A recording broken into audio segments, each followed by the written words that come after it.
बिस्मिल्लाहिर्रहमानिर्रहीम। अस्सलाम वालेकुम दोस्तों, साथियों। मैं सब दोस्तों को, सब लीडर्स को और ख़ास करके मियाँ साहब का शुक्रिया अदा करता हूँ कि उनने ये बिलावल भुट्टो जरदारी हमारे चेयरमैन की दावत पे आने का फैसला किया और साथ मिल के बैठे हैं। मैं मियाँ साहब की सेहत की भी दुआ करता हूँ और उनको खुशामदीद भी कहता हूँ।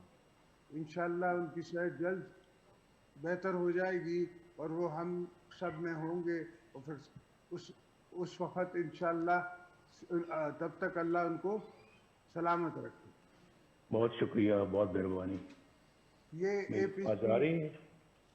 जी आ रही है, आवाज़ आ रही है मेरे से। शुक्रिया, बहुत शुक्रिया आपका। ये एपीसी मेरी नज़र में बहुत पहले होनी चाहिए थी। शायद मैं अगर जेलों में मौलाना साहब ने नहीं भेजा होता और शायद में होता तो आ जाता पहले, मगर क्या करें। मौलाना साहब का काम ये है कि किसी को आसरा दे के उसको कहना चल में आ रहे हैं, समझे। तो दोस्तों, इस एपीसी के कामयाबी का जो सेहरा है वो आप सबके नज़र है। और ये आप देखें कि आपके एपीसी के खिलाफ जो चगलियाँ कर रही है हुकूमत, जो हथकंडे इस्तेमाल कर रही है हुकूमत, यही आपकी कामयाबी है। ये क्या बात है कि मियाँ साहब को वो टीवी में लाइव नहीं दिखा सकते, जनरल मुशर्रफ को दिखा सकते हैं। मेरा इंटरव्यू बैन किया जा सकता है पार्लियामेंट से, पर वो एक डिक्टेटर जो भागा हुआ है शहीद मोहतरमा बेनज़ीर भुट्टो के इल्ज़ाम में, उसका इंटरव्यू दिखाते हैं। वो इनके लिए नापाक नहीं है। हम जमहूरियत में यकीन रखने वाले सब नापाक हैं। तो दोस्तों, ये हालात आज के हैं, मगर हमें पैमरा की ज़रूरत नहीं है। हमें लोगों से लोगों को पता है, लोग हमें सुन रहे हैं और सुनते रहेंगे, चाहे ये कितना भी हमें ज़रगोब न करें, कितना भी है हमें बंद करने की कोशिश करें। जब से हम सियासत में हैं, हमने कभी ये आलम नहीं देखा कि इतनी टीवी पे बैंड हो। और जिस तरह एक सीईओ को जेल में डाला हुआ है, एक टीवी को बैन किया हुआ है 24 को पंजाब से, लाहौर से, तो ये सब इनकी कमजोरियों की निशानियां हैं। हम इसको इनकी कामयाबियां नहीं समझते, और ये चाहे कुछ भी समझें या करें, हमें इनकी ये कमजोरियां नजर आ रही हैं। आजकल की मीडिया को बैन करना और बैन रखना तकरीबन इम्पॉसिबल है। नेट पे आजकल बलूचिस्तान का बच्चा भी जो है वो फोन पे बात करता है अपने दिल की। केपी का भी करता है, सिंध का भी करता है, और पंजाब का, साउथ का, हर जगह का करता है, गिलगित बल्तिस्तान का भी करता है, और उसको कोई रोक नहीं सकता। और भी मुझे और भी खुशी है कि आज हमारी बेटी मरियम बीबी भी यहाँ हैं। उनको भी मैं वेलकम करता हूँ। वो हमारी बेटी हैं, मियाँ साहब की बेटी हैं, कौम की बेटी हैं। हम ने देखा है कि उनने क्या तकलीफ़ें बर्दाश्त की हैं, और हम समझ सकते हैं, इसलिए कि मेरी खुद बहन जेल गई हैं, मेरी बीबी बेनज़ीर भुट्टो साहिबा जेल गई थी।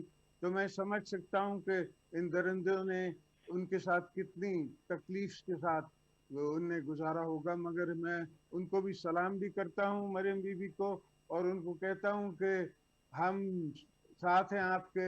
इंशाल्लाह हम आपकी आवाज़ उठाते रहेंगे, हम आपका कॉज जो है उस पर लड़ते रहेंगे, और आप भी हमारी कॉज पे लड़ती रहेंगी, इसका मुझे यकीन है। ये हमारी कोई पहली एपीसी नहीं है।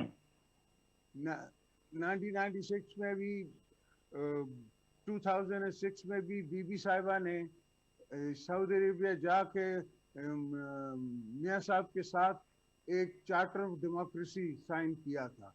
उस चार्टर ऑफ डेमोक्रेसी से हमने एक हम आहंगी मिलाई थी, बनाई थी, जिसमें हमने मुशर्रफ को भी घर भेजा और साथ साथ हमने 18th अमेंडमेंट भी पास की। 18th अमेंडमेंट हमने एक दीवार बनाई है पाकिस्तान के कॉन्स्टिट्यूशन के गिर्द, ताकि कोई मैली आंख रखने वाला अंदर से या बाहर से पाकिस्तान को कमज़ोर न कर सके। मगर अफसोस ये जो ना समझ हैं, जो सियासी बोने हैं, जिनको सियासत का पता नहीं, सेलेक्टेड प्राइम मिनिस्टर की सोच एक समझो कि मेजर की सोच है और किसी की सोच नहीं है, और वो समझता है कि वो हमारी 73 से शहीद जुल्फ़िकार अली भुट्टो से लेके वली खान से लेके मौलाना मौदूदी से लेके उस ज़माने के लीडरों से वो ज़्यादा होशियार हैं, और उन सब ने मिल के 73 का कॉन्स्टिट्यूशन बनाया था, और उनके ही नक्शे कदम पे चलते हुए हमने 18th अमेंडमेंट बनाई है। तो मेरे दोस्तों, मुझे ख्याल है, मेरे भाइयों, मुझे समझ आती है कि ये इस तकरीर के बाद और इस APC के बाद पहला बंदा मैं ही जेल में हूँगा, मगर मौलाना साहब से रिक्वेस्ट है कभी मुलाकात पे तो आइएगा, समझे। तो उस मुलाकात का मुझे इंतज़ार भी रहेगा। हमने शुरू से इस मैनिपुलेशन के खिलाफ, इस जाली मैंडेट के खिलाफ, और मेरा ख्याल है बिलावल पहला हमारा चेयरमैन था जिसने पहले दिन कहा कि ये प्राइम मिनिस्टर सेलेक्ट है। हमने कोशिश की 2 साल कि किसी तरीके से जमहूरियत बचे, मगर मुझे नहीं लगता कि इनका कोई जमहूरी इदारों को बहाल करने का इरादा है। मेरी ये आप दोस्तों को हिदायत होगी और अर्ज होगी कि आप इस APC में कोई लाए अमल तय कर लें, ऐसा लाए अमल तय करके हमें दें कि हम आगे चल के उससे जमहूरियत को मजबूत कर सकें और जमहूरियत को आगे बढ़ा सकें। इसलिए कि पहली बुनियाद जमहूरियत है, हर चीज़ की पहली बुनियाद मुल्कों की जमहूरियत होती है, उसके बाद प्रॉस्पेरिटी होगी, उसके बाद आप जाके कोई और काम करेंगे।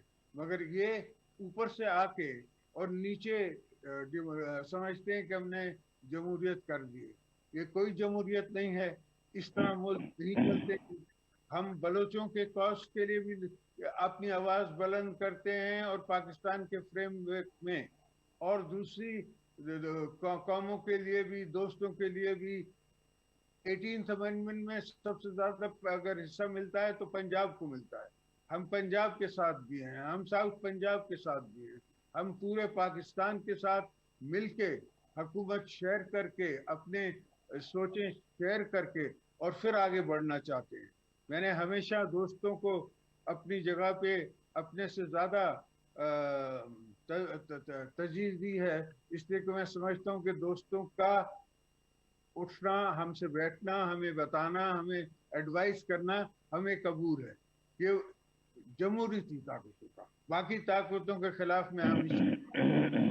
मुझे एक जो मेरे से पहले था तख्त नशीन, इस तख्त पे, वो कहता था कि आपने फॉरेन ऑफिस से पूछ लिया है? मैं उसे कहता था नहीं सर, मैंने फॉरेन ऑफिस को बता दिया है, उनको मैंने इन्फॉर्म कर दिया है। तो ये सोच नहीं सकते उस ज़माने के जो हालात थे, उस ज़माने में जितनी इश्यूज थे, उस ज़माने में जो जंगें लड़ी जा रही थी। खैर, ये तो बहुत बड़ी बहस है और लंबी बहस है। आप बहुत दोस्त आए हुए हैं, तो मैं सिर्फ एक शायर की छोटी सी शायरी से इसका इख्तिताम करूँगा। मेरी दास्तां ए हसरत वो सुन सुन के रोए, मेरे आजमाने वाले मुझको आजमा के रोए। ये मेरा मैसेज है पाकिस्तान की आवाम के लिए, और इंशाल्लाह हम सिर्फ हुकूमत गिराने नहीं आए हैं, ना मिले हैं। हम इस हुकूमत को निकाल के और जमहूरियत बहाल करके रहेंगे। हमने पाकिस्तान बचाना है, हमने इस आफत से, इस मुश्किल से, इन बेरुखियों से पाकिस्तान बचाना है, और इंशाअल्लाह फैज़ की आवाज़ में हम जीतेंगे इंशाअल्लाह। अल्लाह हाफ़िज़।